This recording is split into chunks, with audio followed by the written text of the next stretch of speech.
Mga mangangasiwa para sa ginhawa program sa lungsod ng Tacurong dumaan sa pagsasanay.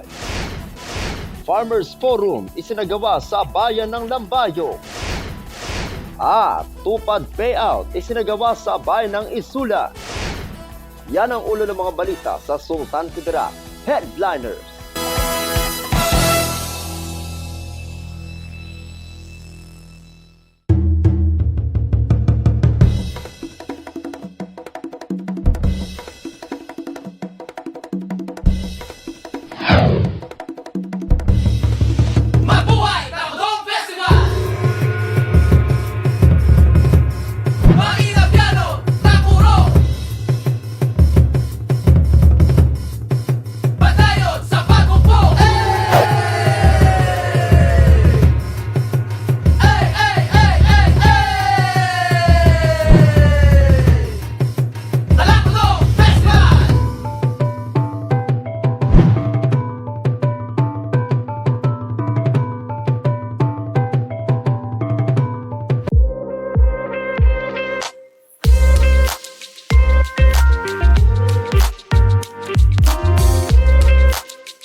Magandang araw, lalawigan ng Sultan Kudarat. Narito na ang mga pangunahing balita sa Sultan Kudarat Headliners ngayong Agosto 30, taon 2024. Mga mangangasiwa para sa ginhawa program sa lungsod ng Tacurong dumaan sa pagsasanay. Narito ang ula. Personal na ipinakita ni Mayor Joseph George Elechoncito MDDPA ang kanyang suporta sa ginhawa o General Intervention on Health and Well-being Awareness Program for Low-Risk Substance Users Training para sa mga facilitator ng LGU Tacurong sa pamamagitan ng pagbisita sa aktibidad sa Greenleaf Hotel, lungsod ng General Santos. Sa kanyang mensahe, binigyang diin niya ang kahalagahan ng mental well-being ng komunidad, kabilang ang mismong mga taong inatasang tiyakin ang siglang ito na hinikayat niya ang mga kalahok na samantalahin ang kanilang mga natutunan at mapagkukunan sa panahon ng pagsasanay upang maging epektibong tagapagtaguyod ng kalusugan ng lungsod.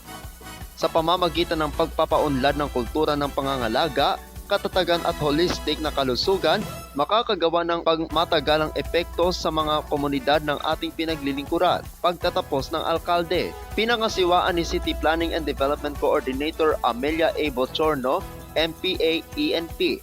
Ang pagsasanay ay nakalap ng 43 kalahok na binubuo ng mga barangay councilors, barangay secretaries, barangay health workers, pastor, lay minister, at mga kinatawan mula sa City Health Office at City Social Welfare and Development Office. Pinamumunuan ni Dr. Rosalie S. Porcelin, RSW, MSSW, ang mga pagsasanay sa module sa mga lektura kabilang ang pag-unawa sa paggamit ng droga, pagganyak ng panayam, pag-aaral ng pang-adulto at pagpapadali ng mga grupo at simulation bukod sa iba pa. Ang ginhawa ay isang pangkalahatang interbensyon na kinabibilangan ng preventive education at self-help. Nilalayo ng programang ito na tugunan ang mga pangangailangan ng mga low-risk na gumagamit ng substance na magkaroon ng kamalayan sa kanilang kapakanan, ang mga epekto ng stress, at ang malusog na paraan upang makayanan nila ang stress upang maiwasan ang hindi malusog na pagharap sa pamamagitan ng paggamit ng substance. Ako ang inyong kaibigang Apolinario Terdi Valencia para sa Sultan Kudarat Headliners. Farmers Forum isinagawa sa bayan ng Lambayo. Narito ang ula. Matagumpay na naisagawa noong Miyerkules, ika-28 ng Agosto taong kasalukuyan, ang kauna-unahang Farmers Forum sa bayan ng Lambayo. Dinaluhan ang nabanggit na aktibidad ni Department of Agriculture Regional Office 12, Director Roberto T. Perales, National Irrigation Administration Regional Office 12, Regional Manager Jostado A. Rosales, PAO Seeds Corporation President and CEO Julio C. Jr., at mga pinuno ng iba't ibang Irrigators Association sa bayan ng Lambayo. Bago isinagawa ang nabanggit na forum sa Dato Kusay Hall ng bagong munisipyo, ay nagsagawa muna ng farm visitation sa demo of farm ng Tao Seeds Corporation sa Barangay Palumbe. Inisyatibo ni Mayor Ferdinand G. Agduma ang nabanggit na forum kung saan tinalakay ang iba't ibang mga hakbang na gagawin ng lokal na pamahalaan ng Lambayong, Department of Agriculture, NIA at Tao Seeds Corporation upang mapalago ang rice industry ng bayan ng Lambayong na itinuturing na rice granary ng Rehiyong 12.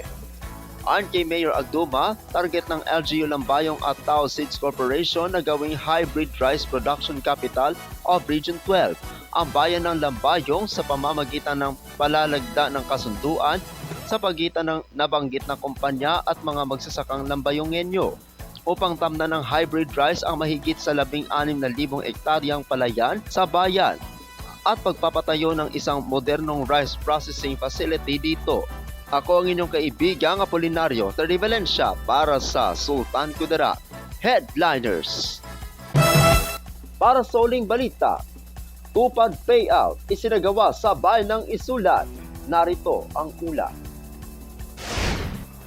Isinagawa kahapon ng pamamahagi ng tulong panghanap buhay sa ating Disadvantaged or Displaced Workers Program o tupad payout na ginanap sa Barangay Gym ng Barangay Kendra sa bayan ng Isulan na kung saan umabot sa 2,231 na mga benepisyaryo ang nabigyan ng sahod mula sa 10 araw na pagtatrabaho na ibinigay sa kanila na ang bawat isa ay tumanggap na 4,030 piso. Nagpasalamat naman si Representative Sakaluran sa mga benepisyaryo sa kanilang trabaho na isinagawa sa kanilang barangay at umaasa ito sa pera na tinanggap ng mga benepisyaryo na gamitin ito na maayos, bilhin ang mga importanteng pangangailangan at mapalago nila ito. Ganon din sa mga benepisyaryo na sila ay nagpapasalamat sa kongresista sa pera na ibinigay sa kanila dahil malaking tulong ito sa kanilang mga pangangailangan. Dumalo at pinangunahan ni 1st District Representative ng Lalawigan, Representative Sakaluran, ang pamamahagi bilang kasama sina Isulan Acting Vice Mayor Carlo Apiado, Municipal Councilor Honorable Moises Tular at ABC President at punong barangay ng Barangay Dansuli, Honorable Durana. Dumalo rin ang ilang mga punong barangay tulad ni na punong barangay Letrero ng Barangay Tayugo, punong barangay Heidi Pancho ng Barangay New Pangasinan, punong barangay Jokes Manago ng Barangay Lagilayan at punong barangay J. Gabata ng Barangay Mapanti. Nandoon rin sa pamamahagi si Ronald Magbale, kinatawan ng Department of Labor and Employment. Nagpasalamat naman si punong barangay Arcely D. Grospe ng Barangay Kendram kay Representative Sakaluran sa ibinigay na tulong sa kanilang barangay at sa iba pang barangay sa pamamagitan ng tupad program. Samantala, ngayong araw, naganap naman ang pamamahagi ng payout sa Barangay Impaw para naman sa Batch 2 at 4. Ako ang inyong kaibigang Apolinario Terrivalencia para sa Sultan Kudarat Headliners.